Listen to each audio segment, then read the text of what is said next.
भारताची ओळख ही आपल्या वैविध्यपूर्ण लोककलेत दडलेली आहे। आपल्या देशाच्या प्रत्येक कोपऱ्यातून पारंपरिक लोककलेची अनोखी छटा दिसून येते।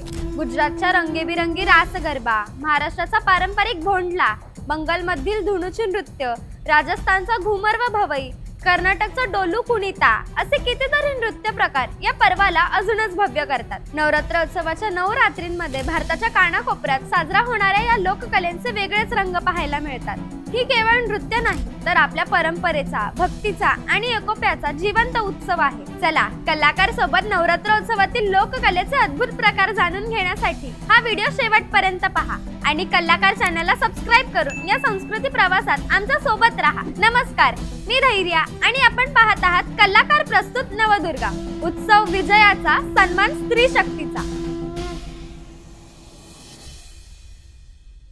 रास गरबा हा गुजरात राज्यातील पारंपरिक लोकनृत्याचा प्रकार आहे। नवरात्रोत्सवाच्या काळात देवी दुर्गेच्या उपासनेसाठी हे नृत्य मोठ्या उत्साहाने केले जाते। सुरुवातीला शांत भक्तिपूर्ण गरबा चालतो, नंतर उत्साह वाढला की दांडियाचा जल्लोष सुरू होतो। दांडिया म्हणजे 2 लाकडी काठ्यांचा खेळ नाही, तर तो एक असा उत्सव आहे जिथे प्रत्येक ताल आणि प्रत्येक ठेका आनंदाने भरलेला असतो।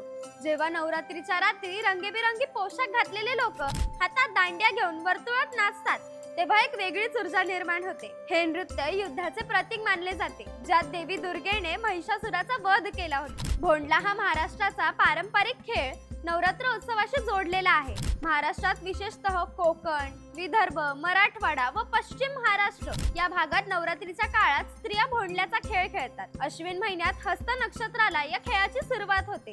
नवरात्रीचे 9 दिवस आणि दसऱ्याच्या दिवशी हा भोंडला खेळ खेळला जातो। एका पाटावर हस्त नक्षत्राचे प्रतीक असलेल्या हत्तीची प्रतिमा काढून मधोमध ठेवतात। काही ठिकाणी हत्तीचे प्रतीक म्हणून मूर्तीही ठेवली जाते, त्याची पूजा करतात। त्याच्या भोवती फेर धरून मुली, स्त्रिया भोंडल्याची पारंपरिक गाणी म्हणत फेर धरून नृत्य करतात।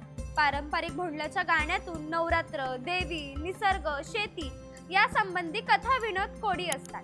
भोंडल्याच्या गाण्यांमधून जुन्या चालीरीती, घरगुती कामे आणि ग्रामीण जीवनाचे दर्शन घडते। धुनुची नृत्य हे पश्चिम बंगालमधील एक पारंपरिक भक्ती नृत्य आहे, जे दुर्गा पूजेच्या काळात विशेषतः महानवमीच्या संध्याकाळी देवीच्या आरतीच्या वेळी केले जाते।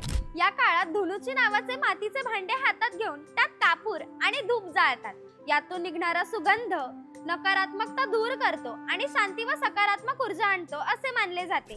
विशेषतः हे नृत्य म्हणजे देवी दुर्गेला पूर्णपणे समर्पित करण्याची एक क्रिया आहे। या नृत्यात ढाक नावाचा बंगाली ढोल वाजवला जातो आणि त्या तालावर भक्त लयबद्ध हालचाली करतात। राजस्थानमधील नवरात्रोत्सव हा अत्यंत भक्तिपूर्ण रीतीने साजरा केला जातो। हे सर्वाधिक लोकप्रिय आणि पारंपरिक नृत्य आहे। हे नृत्य प्रामुख्याने स्त्रियांच्या समूहाने देवी दुर्गेच्या स्तुतीसाठी किंवा उत्सवात आनंद व्यक्त करण्यासाठी केले जाते। घुमर हे नाव गोल फिरण्याच्या हालचालींपासून आलेले आहे। स्त्रिया गोल वर्तुळात फिरत हात हलवतात। घुमर प्रमाणेच राजस्थानमध्ये नवरात्र उत्सवात भवई नृत्य हे देखील केले जाते। ते अत्यंत नेत्रदीपक आणि पारंपरिक लोककला स्वरूपाचे सादरीकरण असते।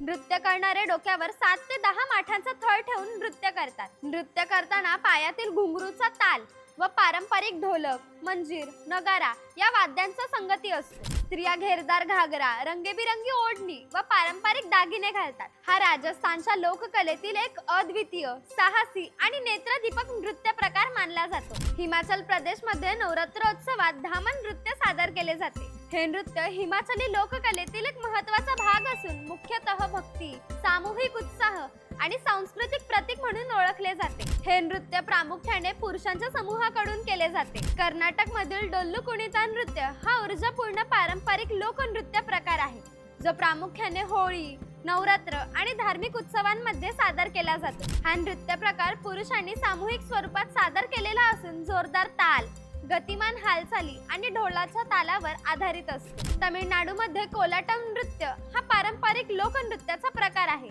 हे नृत्य प्रामुख्याने नवरात्र, पोंगल व इतर उत्सवांमध्ये सादर केले जाते। या नृत्याचे नाव कोला म्हणजेच लाकडी काठी यावरून आलेले आहे। नर्तक 2 रेषा किंवा वर्तुळात उभे राहतात आणि हातात लाकडी काठींचा ताल साधतात। आंध्र प्रदेश आणि तेलंगणामधील बाथुकुम्मा हे पारंपरिक नृत्य आहे। स्त्रिया बाथुकुम्मा हातात घेऊन गोलाकार फिरत नृत्य करतात। ओडिशामधील घुमरा नृत्य हे पारंपरिक लोकनृत्य आहे, जे विशेषतः उत्सव, नवरात्र आणि धार्मिक सणांमध्ये सादर केले जाते. हे नृत्य ओडिशाच्या लोककलेचा एक महत्त्वाचा भाग आहे. आजच्या वेगवान युगात जिथे पारंपरिक खेळ आणि प्रथा मागे पडत आहेत, तेथे या सर्व परंपरा जपण्याची आणि पुढे नेण्याची आपली जबाबदारी आहे. चला तर मग आपल्या सुंदर परंपरेचा सन्मान करूया आणि येणाऱ्या पिढींनाही हा आनंद देऊया. यावर्षी नवरात्रीचा 7वा दिवस म्हणजे आश्विन शुद्ध षष्ठी. माता कात्यायनी यांचे पूजन. धाडस व न्याय हे माता कात्यायनी यांचे गुण. आधुनिक काळात भारताच्या पहिल्या महिला पंतप्रधान होणाऱ्या इंदिरा गांधी यांनी भारताला धाडसी नेतृत्व प्राप्त करून दिले. 1971 मध्ये बांगलादेश युद्धात भारताचे नेतृत्व त्यांनी केले. बांगलादेशाच्या निर्मितीत हातभार लावला. 14 मोठ्या व्यावसायिक बँकांचे राष्ट्रीयकरण त्यांनी केले. उद्योगांचे राष्ट्रीयकरण करून त्यांनी कामगारांच्या हिताचे रक्षण व त्यांना न्याय मिळवून दिला. म्हणूनच कलाकार प्रस्तुत नवदुर्गा उत्सव विजयाचा सन्मान स्त्री शक्तीचा या सिरीज मधले 7वे पुष्प आम्ही श्रीमती इंदिरा गांधी यांना समर्पित करीत आहोत. आमच्या कलाकार टीम कडून तुम्हा सर्वांना नवरात्री उत्सवाच्या हार्दिक शुभेच्छा. तुम्हाला अजून कोणते लोकनृत्य प्रकार माहिती आहेत ते आम्हाला कमेंट मध्ये जरूर सांगा. आमची नवदुर्गा सिरीज तुम्हाला आवडली असेल तर हे व्हिडिओ लाईक करा, जास्तीत जास्त लोकांसोबत शेअर करा. असेच वेगवेगळे इंटरेस्टिंग व्हिडिओ पाहण्यासाठी आपल्या कलाकार चॅनलला सबस्क्राईब करा. इंस्टाग्राम फेसबुक पेजला फॉलो करा आणि यासोबतच कलाकार दिनविशेष व्हिडिओ सुद्धा नक्की पहा.